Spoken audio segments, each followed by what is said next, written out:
और यार जितने भी फर्स्ट ईयर के स्टूडेंट हैं सबको वेलकम करता हूं। और दोस्तों आज जो टॉपिक है वो है दोस्तों परसेप्शन। जी हाँ दोस्तों, परसेप्शन आप लोग जानते होंगे, नहीं जानते हैं तो हम बात करेंगे। मतलब आपसे जो एग्ज़ाम है परसेप्शन से अगर कोई भी क्वेश्चन उठता है, सारा क्वेश्चन हम बिल्कुल आसानी से करने वाले हैं। थोड़ा सा आपको समय देना होगा दोस्तों। ये अपना से मैंने नोट्स अब बनाना शुरू कर दिया है। यहाँ पर दोस्तों उन सारे टॉपिक को हम लाएँगे, सारे क्वेश्चन को लाएँगे जो कि दोस्तों जहाँ से आपको 2-3 टाइप से क्वेश्चन बनता है। तो दोस्तों हम समझने का कोशिश करेंगे। जहाँ से आपको हार्ड लगता है उन सारों को अपने लैंग्वेज में दोस्तों क्वेश्चन को काट काट के, मतलब आंसर को शॉर्ट कर करके जितना लिखना है उतना ही को हम यहाँ पे लेकर आएंगे। तो आप लोग से बस यही निवेदन है कि ज़्यादा से ज़्यादा जुड़िए, शेयर कीजिए, सब्सक्राइब कीजिए। चलिए आज है जो टॉपिक है वो है प्रत्यक्षीकरण, या इसी को अवबोधन बोलते हैं, या इसी को इंग्लिश में परसेप्शन बोलते हैं। तो चलिए हम लोग यहाँ पे शुरू करते हैं। साथियों इस परसेप्शन से पढ़ने के लिए सबसे पहला जो चीज़ है वो है हमको उद्दीपक के बारे में देखना होगा। तो उद्दीपक क्या होता है, चलिए हम पहले उसको देख लेते हैं कि उद्दीपक जो है उद्दीपक है क्या। तो देखिए साथियों यहाँ पे देखिए उद्दीपक हम यहाँ पे लिख दिए हैं कि उद्दीपक होता क्या है। अब उद्दीपक इसलिए जानना जरूरी है क्योंकि ये पूरे दोस्तों परसेप्शन हम लोग पढ़ेंगे ना, तो यहाँ पे उद्दीपक उद्दीपक बार बार आएगा, तो आप उद्दीपक समझेंगे नहीं। तो इसके लिए पहले हम उद्दीपक को ही समझ लेते हैं। देखिए ये बॉक्स में उद्दीपक लिखा हुआ है। तो उद्दीपक का मतलब है कि भड़काने वाला, उत्तेजित करने वाला, प्रज्वलित करने वाला, जागृत करने वाला या अचानक संवेगात्मक वस्तु। मतलब साथियों उद्दीपक का मतलब होता है कि कोई ऐसा वस्तु जो अचानक आपको क्या करे, उत्तेजित कर दे, आप अचानक आपको प्रज्वलित कर दे, मतलब रोशनी दे दे, अचानक ऐसा चीज़ है जिससे आप भड़क जाएँ। तो ये सारे जो चीज़ है ये उद्दीपक है, जिसमें दोस्तों आपको क्या करेगा, कान खड़ा हो जाएगा, आपको रोम रोम खड़ा हो जाएगा। तो ये क्या है, उद्दीपक के कारण होता है। तो यही चीज़ें हैं, एक्साइटेड फॉर्म में आ जाता है व्यक्ति उद्दीपक के कारण ही। जैसे अचानक आप जैसे रोशनी में जाइएगा तो क्या होगा, अचानक लगेगा कि प्रज्वलित, जैसे लाइट अंधेरा है और वहाँ पे अचानक से लाइट आ जाएगा तो सब चीज़ प्रज्वलित हो जाएगा, मतलब सब चीज़ प्रकाशमय हो जाएगा, तो और सब चीज़ दिखने लगेगा। तो ही होता है अवबोधन और प्रत्यक्षीकरण। प्रत्यक्षीकरण का मतलब होता है कि आपके सामने जो प्रत्यक्ष में हो रहा है वही प्रत्यक्षीकरण होता है। तो इसको चलिए हम लोग देखने वाले हैं, अच्छे से देखने वाले हैं, क्योंकि यहाँ से क्वेश्चन बन सकता है 10 नंबर में भी, 5 नंबर में भी। तो जो परसेप्शन का मीनिंग होता है कि मनुष्य जहाँ भी होता है, देखिए मनुष्य जहाँ भी रहता है वहाँ अनेक प्रकार के उद्दीपक अथवा उत्तेजना उपस्थित होता है। देखिए मनुष्य जहाँ भी रहता है वहाँ प्रकाशमय चीज़ें होता ही हैं, या ऐसा चीज़ें होता ही हैं जो आदमी को उत्तेजित करता हो, या कुछ भी संवेगात्मक वस्तु होता ही है जो आदमी के अंदर चीज़ें को परिवर्तन करता हो। तो ये सब उत्तेजना और उद्दीपक होता ही है वहाँ पे। प्रत्यक्षीकरण एक ऐसी मानसिक क्रिया, ध्यान दीजिएगा, जो परसेप्शन है एक मानसिक क्रिया है जो इन उद्दीपकों का तत्कालिक मतलब इमीडिएट एवं सार्थक ज्ञान प्राप्ति होती है। देखिए ये जो परसेप्शन होता है, प्रत्यक्षीकरण है, इसमें ये मानसिक क्रिया है और इसमें जो होता है ना, इसमें उद्दीपकों के बारे में जानकारी प्राप्त कराता है, ज्ञान प्राप्त कराता है, जिससे व्यक्ति क्या होता है, उद्दीपकों के साथ क्या करते हैं, परिचय करते हैं और ज्ञान की प्राप्ति करता है। जैसे ऐसे बहुत सारे आप लोग देखते होइएगा कि उद्दीपक, जैसे रोशनी में आपको लगेगा कि ये भूत हमको झूल रहा है, कोई ऐसा कपड़ा झूलता है तो लगेगा कि भूत झूल रहा है सामने, लगेगा कि लाइट आपको दोस्तों जो उद्दीपक के सामने, मतलब सीधा समझिए कि कोई ऐसा चीज़ है जिसको आप देख कर आप उसके प्रत्यक्ष बोध कर रहे हैं कि हाँ ये फलाना चीज़ है, फलाना चीज़ आभास हो रहा है, चाहे वो आपका भ्रम ही क्यों ना हो या विभ्रम ही क्यों ना हो, चाहे वो वास्तव में हो या अवास्तविक हो, लेकिन आपको अगर महसूस होता है कि फलाना चीज़ है तो वही एक प्रकार के क्या है, प्रत्यक्षीकरण होता है जो आपके सामने होता है। तो ये चीज़ें के समझ गए कि परसेप्शन में उद्दीपकों का ज्ञान होता है और ये मनुष्य जहाँ रहता है वहाँ पे ये उद्दीपक और उत्तेजना उपस्थित होता है। यह एक मानसिक क्रिया है, कौन, प्रत्यक्षीकरण, परसेप्शन। तो ये चीज़ें समझ गए। अब चलिए यहाँ पे परिभाषा अगर पूछेगा तो देखिए बहुत सारे वैज्ञानिक ने अपना अपना यहाँ पे परिभाषा डिफाइन किया परसेप्शन का, लेकिन एक आपको याद रखना है कोई भी वैज्ञानिक का, तो हम यहाँ पे वुडवर्थ का लिखे हैं, वुडवर्थ का परसेप्शन का परिभाषा। तो वुडवर्थ के अनुसार जो है प्रत्यक्षीकरण इंद्रियों की सहायता से प्राप्त या बाह्य घटनाओं को जानने की क्रिया है। देखिए जो वुडवर्थ ने कहा कि जो प्रत्यक्षीकरण है, जो परसेप्शन है, वह इंद्रिया के जानते हैं कि कितने इंद्रिया हैं हमारे शरीर में, तो उन जो भी इंद्रिया है उसके सहायता से किसी भी पदार्थ या वहमा घटनाओं को जानने का क्या होता है, क्रिया होता है, यही परसेप्शन कहलाता है। तो ये चीज़ों को समझ गए कि परसेप्शन एक ऐसा क्रिया है जिसमें हमारे इंद्रिय जो है बाह्य या किसी अन्य घटनाओं को या पदार्थों को जानने का क्रिया होता है, यही प्रत्यक्षण होता है। तो ये चीज़ समझ गए। अब आपसे क्वेश्चन पूछेगा कि भाई बताइए प्रत्यक्षीकरण है, जो परसेप्शन है, उसका क्या कैरेक्टरिस्ट है, विशेषता क्या। देखिए 5 नंबर क्वेश्चन पूछेगा तो कहेगा कि जो परसेप्शन है उसका परिभाषित कीजिए, अर्थ लिखिए और इसका विशेषता लिखिए। तो 5 नंबर में इतना ही पूछेगा। अगर 10 नंबर में पूछेगा तो कहेगा परसेप्शन को प्रभावित करने वाले कौन कौन से चीज़ें हैं उसको लिखे, विशेषता लिखे और परसेप्शन है क्या। तो 10 नंबर में पूछेगा तो तीनों पूछेगा, तो तीनों को हम लोग देखने वाले हैं। तो जो विशेषता है तो आपको लिखना क्या है कि प्रतिरक्षण के निम्न विशेषता है। पहला है प्रत्यक्षीकरण भी एक मानसिक क्रिया है। देखिए हमने ऊपर भी पढ़ा है मीनिंग में भी कि जो परसेप्शन क्या है, एक मानसिक क्रिया है। प्रत्यक्षीकरण के लिए उद्दीपक होना आवश्यक है। मैंने पहले ही बताया कि जो परसेप्शन होगा किसी न किसी उद्दीपक के जो है उपस्थित में होगा, इसके बिना जो है प्रत्यक्षीकरण संभव नहीं है। जी हाँ दोस्तों, प्रत्यक्षीकरण या अवबोधन मतलब आप किसी भी उद्दीपक क्या है कि उद्दीपक किसी भी चीज़ को आपको बोध कराता है, जिससे आप चीज़ों को समझते हैं या उससे ज्ञान आप प्राप्त करते हैं कि हाँ ये फलाना चीज़ है। ये चाहे वो प्रज्वलित हो सकता है, प्रकाशमय चीज़ हो सकता है, जिससे प्रकाश मिलता हो, वो क्या है, एक प्रकार के उद्दीपक है जो आपको किसी भी चीज़ के बारे में बोध कराने में सहायता करता है। तो यही चीज़ें हैं। तो ये तीसरा है कि प्रत्यक्षीकरण जो है, प्रत्यक्षीकरण के द्वारा व्यक्ति को वातावरण का तत्कालिक और सार्थक ज्ञान का प्राप्ति होती है। देखिए इस सब मीनिंग में हम लोग देख चुके हैं कि यह एक मानसिक क्रिया है, इसके लिए उद्दीपक आवश्यक है। प्रत्यक्षण एक वातावरण के तत्कालिक और सार्थक ज्ञान प्राप्ति होता है। प्रत्यक्षीकरण से पहले से अनुभव और ज्ञान हुए प्रत्यक्षीकरण उद्दीपकों के लिए आसान होता है। देखिए जिसमें अगर कोई ऐसा पहले से अनुभव और ज्ञान हुए प्रत्यक्षीकरण उद्दीपकों के लिए आसान होता है। मतलब पहले से अगर किसी को प्रत्यक्षीकरण के प्रतिरक्षण के बारे में पता हो तो उसके लिए उद्दीपक को क्या है, आसान हो जाता है। जी हाँ दोस्तों, पांचवा है कि जिन उद्दीपकों का ज्ञान व्यक्ति को न हो तो उसका प्रतिरक्षण जो है मुश्किल होता है। देखिए अगर किसी उद्दीपक के बारे में व्यक्ति को ज्ञान न हो तो उसके जो दोस्तों अवबोधन है या जो प्रतिरक्षीकरण है उसमें मुश्किल होता है। ये चीज़ें हैं। छठा है कि व्यक्ति केवल उसी उद्दीपकों का प्रत्यक्षी कर पाता है जिस पर उसका ध्यान आकर्षण होता है। देखिए अब किसी भी चीज़ पर ध्यान आकर्षण करके देखते हैं तो दोस्तों अगर ध्यान किसी भी चीज़ पर आकर्षण करके देखते हैं तो समझिए कि उसका जो है प्रत्यक्षीकरण मतलब अवबोधन संभव है, हो सकता है, मदुसी का होगा। अगर ध्यान आकर्षण से नहीं है तो फिर संभव नहीं हो पाएगा कि उसका आप उस उद्दीपक का प्रत्यक्षीकरण कर सके। तो ये यहाँ पे 6 पॉइंट था जो कि विशेषता में था। तो ये चीज़ों को आप लोग आसानी से लिख दीजिएगा। उसके बाद है कि आपसे क्वेश्चन पूछेगा कि जो प्रत्यक्षीकरण है स्टेप ऑफ परसेप्शन मतलब परसेप्शन होने का कौन सा 4 विधि है। तो दोस्तों आपको सीधा लिखना है, यह 4 चरणों में पूरा होता है। मतलब जो परसेप्शन है कितने चरण में होता है, तो 4 चरणों में पूरा होता है। कौन कौन से है तो देखिए आपको बक्सा में लिखना है 1 2 3 4 ऐसे बक्सा में घेर के लिख देना है, या नहीं भी लिखेंगे तो उसके नीचे जो है डैश लाइन यहाँ पे देख सकते हैं, ये वाला डैश आपको करते जाना है। तो ये चीज़ें हैं, ये सब मैं समझाने के लिए लिख दिया हूँ कि ये 4 स्टेप में है। पहला क्या है, तो वातावरण से ज्ञान इंद्रियों द्वारा उद्दीपकों को ग्रहण करना। देखिए वातावरण में जितने भी उद्दीपक है जिससे दोस्तों हमको क्या हो, प्रज्वलित हो, जो हमको डिफेक्ट करे, तो ये सब जो उद्दीपक है तो वो हमारे ज्ञानेंद्रियों द्वारा क्या होगा, उस उद्दीपक को ग्रहण किया जाएगा। वातावरण में जो भी चीज़ें हैं तो ज्ञानेंद्रियाँ क्या है, तो आँख नाक कान ये सब क्या है, ज्ञानेंद्रियाँ ही हैं। उसके बाद दूसरा है कि उद्दीपकों का तंत्रिका आवेगों के रूप में परिवर्तन होना। अब जब ज्ञानेंद्रिय जो है वो क्या करेगा, उद्दीपक को ग्रहण कर लेगा वातावरण से, तो जो उद्दीपक अब हमारे ग्रहण हो गया है जो ज्ञानेंद्रिय में, तो वो तंत्रिका आवेगों के रूप में परिवर्तन हो जाता है। तंत्रिका आवेग मतलब जो नर्वस मोटिवेशन है, मोशन होता है, इमोशन होता है, उसमें कन्वर्ट हो जाता है। कन्वर्ट होने के बाद जो तीसरा स्टेप है कि जो उद्दीपक का तंत्रिका आवेग के रूप में मस्तिष्क में पहुंचाना। अब ये आवेग के रूप में परिवर्तन हो जाता है तो इसका काम है कि उद्दीपकों को मस्तिष्क में पहुंचाता है।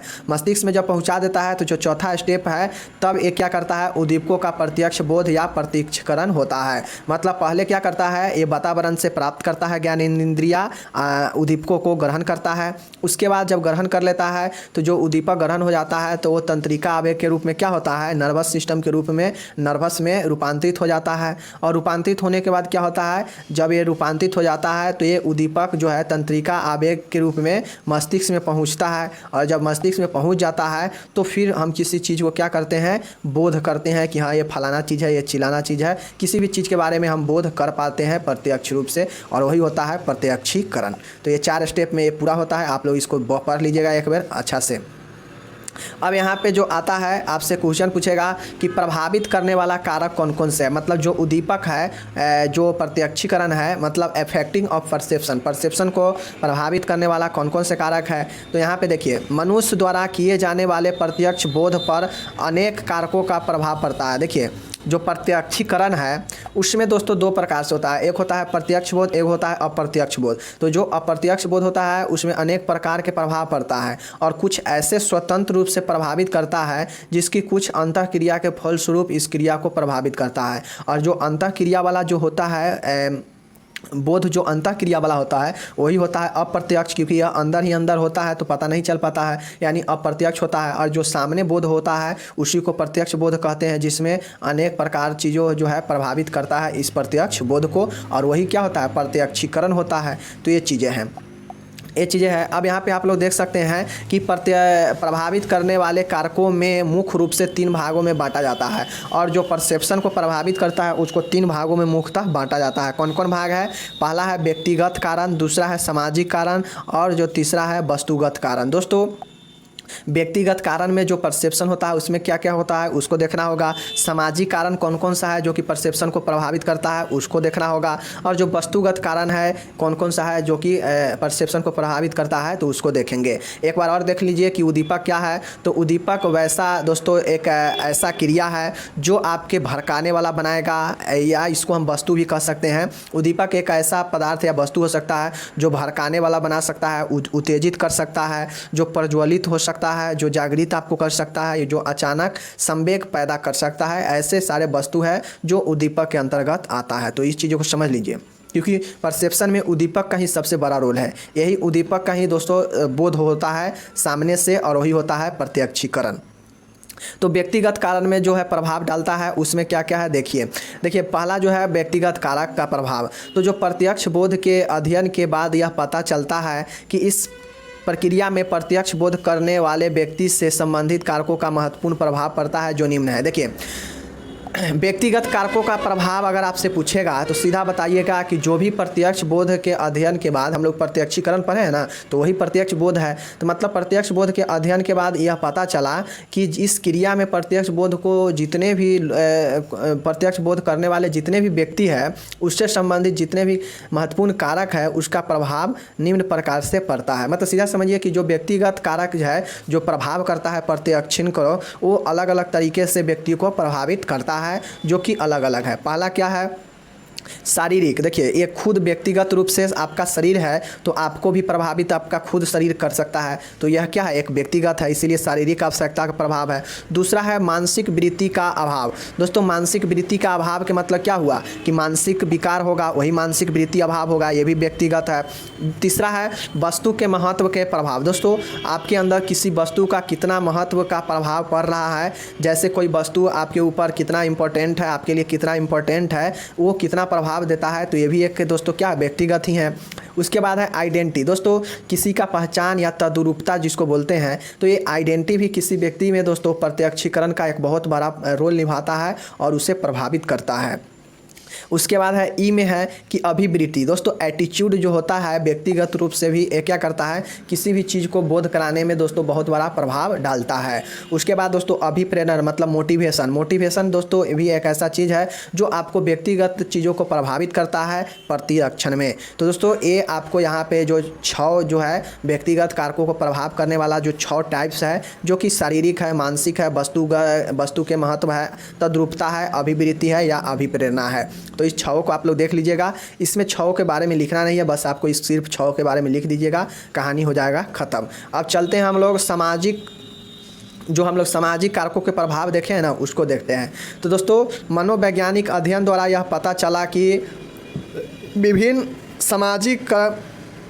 सामाजिकरण भी प्रत्यक्ष बोध को प्रभावित करता है। दोस्तों, सामाजिक कारकों की जो भूमिका है उसमें मनोवैज्ञानिक अध्ययन में यह पता चला कि जो विभिन्न सामाजिक कारक है वो भी प्रत्यक्ष बोध को क्या करता है, प्रभावित करता है, यानी प्रत्यक्षीकरण को प्रभावित करता है। कौन? सामाजिक कारक भी। तो यही चीज़ें हैं, इस चीज़ को आपको लिखना होगा।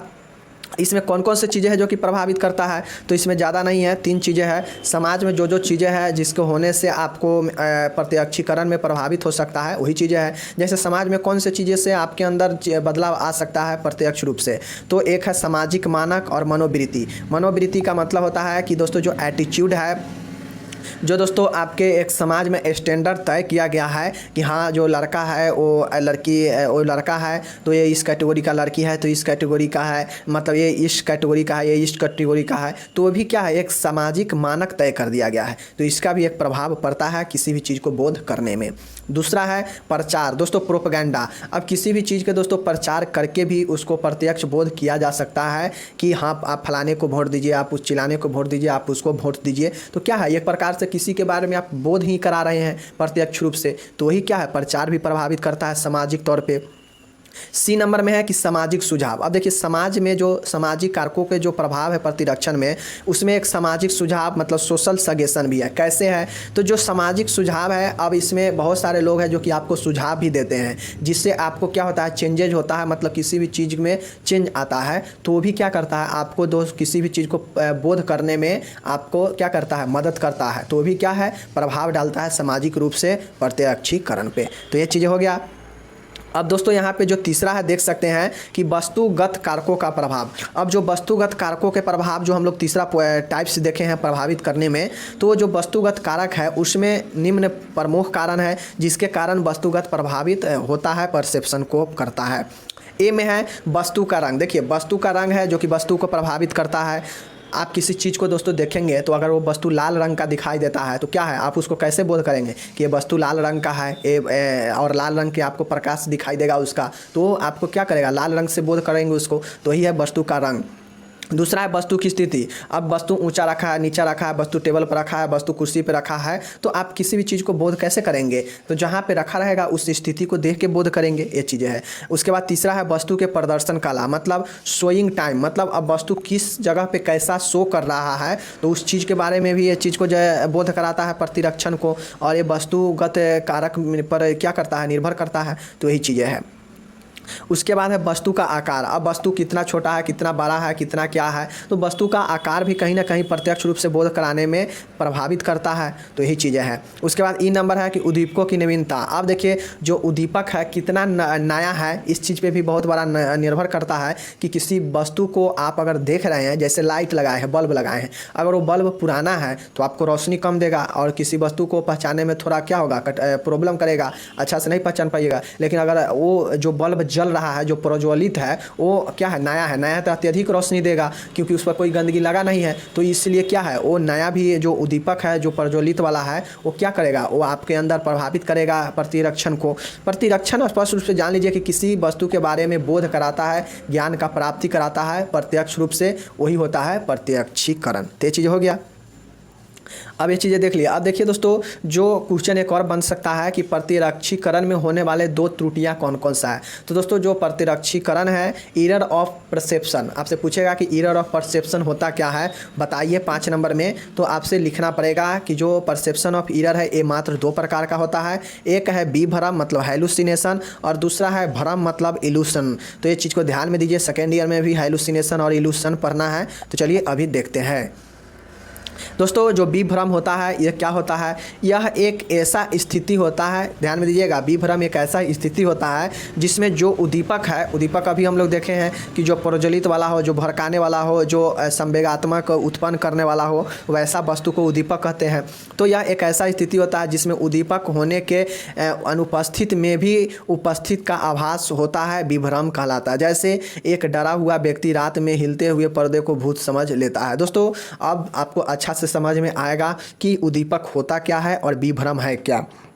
तो दोस्तों जो विभ्रम होता है यह एक ऐसा स्थिति होता है जहाँ पे उद्दीपक वो अनुपस्थित होता है, मतलब कोई भी प्रज्वलित करने वाले चीज़ें या आपको भ्रामक फैलाने वाले या आपको भय दिलाने वाले वहाँ पे अनुपस्थित होता है, लेकिन आपको लगेगा कि ये भाई उपस्थित है। मतलब सीधा सीधा समझिए कि आपको अगर कोई लकड़ी हिलते दुलटे ऊपर नज़र आएगा तो लगेगा कि भूत है, अगर रास्ते में कोई रस्सी पड़ा हुआ है तो लगेगा कि ये सांप है। तो वो सब चीज़ क्या है कि वास्तविक में है नहीं, लेकिन आपको महसूस हो रहा है कि हाँ ये वही चीज़ है, जबकि वैसा है नहीं। और इसी भ्रम को हम लोग क्या कहते हैं, विभ्रम कहते हैं। और जिसमें उद्दीपक उपस्थित नहीं होता है लेकिन फिर भी लगता है कि ये उद्दीपक उपस्थित है, उपस्थित होने का आभास होता है, उसी को विभ्रम कहते हैं। जैसे एक डरा हुआ व्यक्ति रात में हिलते हुए पर्दे को भूत समझ लेता है, यह क्या है, विभ्रम है। यह प्रायः मानसिक रोगियों में होता है। और दोस्तों विभ्रम ज़्यादातर जो है मानसिक रोगियों में होता है, क्योंकि मानसिक जो रोगी होता है वो देखते हुए कभी कभी डरने लगता है तो कुछ नहीं रहता है सामने, लेकिन वो कहेगा कि भूत भूत भूत भूत, मतलब उसको दिखाई देता है कुछ भी, भूत ही दिखाई देता है, तो क्या है, विभ्रम है। ये चीज़ें हैं। अब यहाँ पे देखिए दूसरा है भ्रम। भ्रम क्या होता है, तो यह एक ऐसी स्थिति होता है जिसमें कोई व्यक्ति किसी वस्तु या उद्दीपक के सही से प्रतिरक्षण नहीं कर पाता है, भ्रम कहलाता है। देखिए वहाँ पर क्या था कि किसी वहाँ पे उद्दीपक अनुपस्थित है लेकिन फिर भी वह आभास करता है कि हाँ है, मतलब वह प्रत्यक्ष रूप से बोध करता है कि उद्दीपक है, हमारे सामने कोई चीज़ है। लेकिन ये जो भ्रम है यहाँ पे जो है उद्दीपक अनुपस्थित होता है, मतलब यहाँ पे जो है ये इसके यहाँ पे देखिए ना, यह एक ऐसा स्थिति होता है जिसमें कोई व्यक्ति किसी वस्तु या उद्दीपक को सही से प्रतिरक्षण नहीं कर पाता है। वहाँ पे कर लेता था उद्दीपक के अनुपस्थिति में भी, लेकिन यहाँ पे जो है वो उद्दीपक का सही से प्रतिरक्षण कर ही नहीं पाता है, मतलब उद्दीपक पहचान ही नहीं पाता है, जबकि वहाँ पे उपस्थित नहीं था। जबकि यहाँ पे उपस्थित भी रहेगा तो उद्दीपक को क्या करेगा, वो उद्दीपक को सही से प्रतिरक्षीकरण करेगा ही नहीं, मतलब बोध करेगा ही नहीं, और वही क्या कहे, भ्रम कहलाता है। तो ये चीज़ें हैं। अब देखिए कुछ पॉइंटें हैं कि भ्रम जो है विभ्रम से भिन्न होता है। दोस्तों जो भ्रम होता है वो विभ्रम से भिन्न होता है, बिल्कुल भिन्न होता है। क्यों भिन्न होता है, क्योंकि जो भ्रम हम लोग देखे हैं वहाँ पर जो उद्दीपक है अनुपस्थित होता है, लेकिन प्रत्यक्षीकरण होता है उद्दीपक के अनुपस्थिति में भी। लेकिन जो भ्रम हम लोग देखे हैं विभ्रम को ऊपर में, लेकिन जो हम लोग भ्रम देखे हैं अभी यहाँ पे देखिए ना, अभी हम लोग क्या देख रहे हैं, अभी ये हम लोग भ्रम देख रहे हैं। तो अभी जो हम लोग भ्रम देखे हैं तो इस भ्रम में प्रतिरक्षण जो है उद्दीपक सही से नहीं कर पाता है। तो ये चीज़ें हैं। उसके बाद देखिए कि भ्रम में उद्दीपक होता है लेकिन प्रतिरक्षण नहीं होता। देखिए भ्रम में उद्दीपक होता है लेकिन वहाँ पे प्रतिरक्षण जो है नहीं हो पाता है। अभी ऊपर हम लोग देखे हैं विभ्रम में उद्दीपक नहीं होता है, मतलब उद्दीपक वहाँ पे अनुपस्थित होता है विभ्रम में, जिससे उद्दीपक होने का गलत आभास होता है। अब देखिए उद्दीपक वहाँ पे अनुपस्थित होता है, लेकिन जो उद्दीपक होता है वो आपको आभास लगेगा कि हाँ उद्दीपक यहाँ पे है, मतलब आपको जो है ये चीज़ें पता चलता है कि उद्दीपक है, लेकिन उद्दीपक जो है अनुपस्थित रहता है रियल में। तो यही चीज़ें हैं, यही विभ्रम और भ्रम होता है। अगर पूछ रहे तो आप लोग लिख दीजिएगा। जैसे दृश्य संबंधी, स्वाद संबंधी, सुनने संबंधी, मतलब इस समय आपको दृश्य संबंधी मतलब कोई चीज़ देख रहे हैं जो कि रियलिटी नहीं है। स्वाद संबंधी, आप चीज़ें को खा रहे हैं लेकिन आपको स्वाद दे नहीं रहा है। जैसे सुनने संबंधी, जैसे सुन कुछ और रहे हैं, बोल कोई और कुछ रहा है। तो यही सब चीज़ें होता है जो कि भ्रम और विभ्रम होता है। तो विभ्रम क्या है समझ लिए कि विभ्रम वो चीज़ें हैं जहाँ पे आपको क्या होता है, विभ्रम में उद्दीपक अनुपस्थित होने के बावजूद भी प्रतिरक्षीकरण होता है। लेकिन जो भ्रम है, भ्रम में क्या होता है कि किसी भी वस्तु को यहाँ पे जो भ्रम है यहाँ पे जो है वो चीज़ें जो है उद्दीपक जो है प्रतिरक्षण नहीं कर पाता है। यहाँ पे जो है उद्दीपक ही प्रतिरक्षण के लिए एबल नहीं हो पाता है, लेकिन जो विभ्रम था वहाँ पे जो है प्रतिरक्षण हो जाता था, जबकि भ्रम में नहीं होता है। क्योंकि दोस्तों यहाँ पे जानते हैं कि यहाँ पे जो उद्दीपक है ये उपस्थित होने के साथ साथ यहाँ पे चीज़ें होता है। तो बाद बाकी मिलते हैं अगले वीडियो में, समझ में आ गया होगा। अगर नोट्स दोस्तों लेना है तो हम डिस्क्रिप्शन में लिंक दे देंगे, आप लोग वहां से डाउनलोड कर सकते हैं। बाद बाकी मिलते हैं अगले वीडियो में।